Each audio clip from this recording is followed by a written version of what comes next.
Receta keto de galletas de coco. Esta receta es fácil de preparar y ofrece una deliciosa alternativa para satisfacer esos antojos dulces de manera saludable. Ingredientes: 1,5 tazas de harina de almendra, media taza de coco rallado sin azúcar, 1/3 taza de eritritol o el edulcorante keto de tu elección, media cucharadita de polvo para hornear, 1/4 cucharadita de sal, un huevo grande, 1/4 taza de aceite de coco derretido, una cucharadita de extracto de vainilla.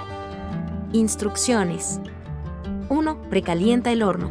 Ajusta el horno a 175 grados centígrados, 350 grados Fahrenheit, y forra una bandeja para hornear con papel pergamino. 2. Mezcla los ingredientes secos. En un tazón grande, combina la harina de almendra, el coco rallado, el eritritol, el polvo para hornear y la sal. 3. Agrega los ingredientes húmedos. En otro tazón, bate el huevo con el aceite de coco derretido y el extracto de vainilla. Asegúrate de que el aceite de coco esté a temperatura ambiente para evitar que el huevo se cocine.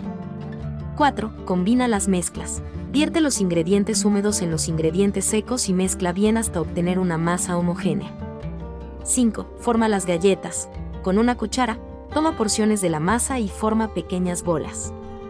Colócalas en la bandeja para hornear, dejando espacio entre cada una. Aplasta ligeramente cada bola para darles forma de galleta.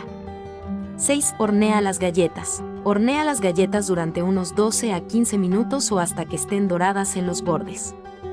7. Enfriamiento. Deja que las galletas se enfríen en la bandeja durante unos minutos antes de transferirlas a una rejilla para que se enfríen completamente. 8. Servir y disfrutar. Una vez frías, sirve tus galletas de coco keto y disfruta de un delicioso bocado bajo en carbohidratos.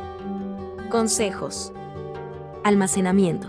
Puedes guardar las galletas en un recipiente hermético a temperatura ambiente durante unos días o en el refrigerador para prolongar su duración.